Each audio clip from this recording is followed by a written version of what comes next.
So, as of the time I'm recording this video, I'm pretty sure the Marvel Rivals playtest beta whatever thing has closed, and I played a little bit of it on stream. I got access to it, and I'm just gonna, give my thoughts on the game, or I guess the beta of the game, because I do have a bit to say about the game. First off, let's get this out of the way.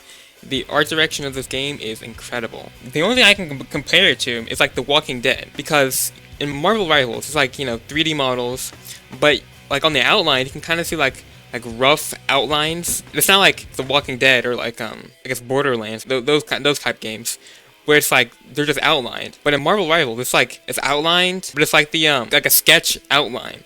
It's very cool. I like it. The art direction in general is just very good. I love the character models, very unique. To some extent, they are comic accurate, but the ones that aren't still look pretty cool. All the characters look pretty good. There's not a single character I'm like, they could have done better. No, they all look fantastic. The UI is very good, not too cluttered. Suicide Squad. The environments look beautiful. The stages that are in the game so far look very good. But everything about the art and like the graphics look very good. Very good. I'm impressed. I will say I'm impressed. Also, the game, generally the game is pretty fun when you have the right teammates. Most of my games, I have the most terrible, retarded teammates ever. I'll play a clip right now, but you can see how brain dead some of these teammates are. But that's not really a fault of the game, that's just a fault of the people who got the playtest. Maybe when the game actually comes out, we'll get some actual good players. But until then, I'll just have to suffer with these low IQ individuals. With those out of the way, I do have a few negatives to talk about. One, like the death animation that the characters go through. It's just like a ragdoll animation. It's just a little out of place. Every time I die, I'm like, why is my character ragdoll? I feel like there should be like a dedicated death animation. Don't I get a little tough when like the character's like in the air? The ragdolling just seems out of place, especially with this kind of game where it's like very artsy. Well, not artsy, but like the art is good. Especially with the character introductions, those animations are actually good. But then when you look at the death animations, it's just like they're ragdolling. So maybe they're just like saving the death animations for like the final game, or they're just gonna ragdoll, which is just kind of out of place. But it's not that big of a deal, just kind of out of place. I also have to say that the character selection of this game is very questionable.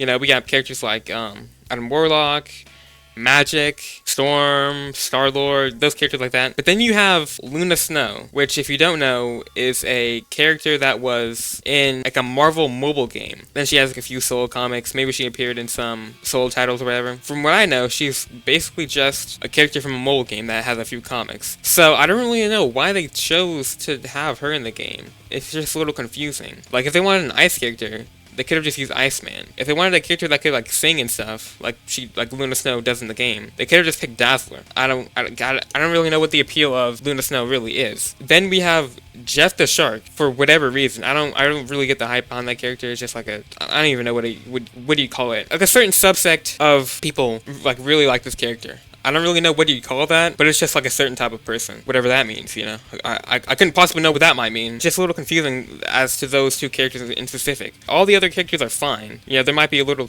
too many Guardians of the Galaxy, but whatever. But yeah, the character selection, other than, those two characters, are actually pretty good. We got a few X-Men, a few Asgardians, we got a few Guardians of the Galaxy. A little too much, but, whatever. Hopefully we do get some more X-Men, maybe Wolverine, Cyclops, Gambit would be pretty cool. All in all, character selection, it's a little questionable at some points, but all in all, it is pretty good. And yeah, that was really what I had to say about Marvel Rivals. The game's not complete yet, it's not out all the way.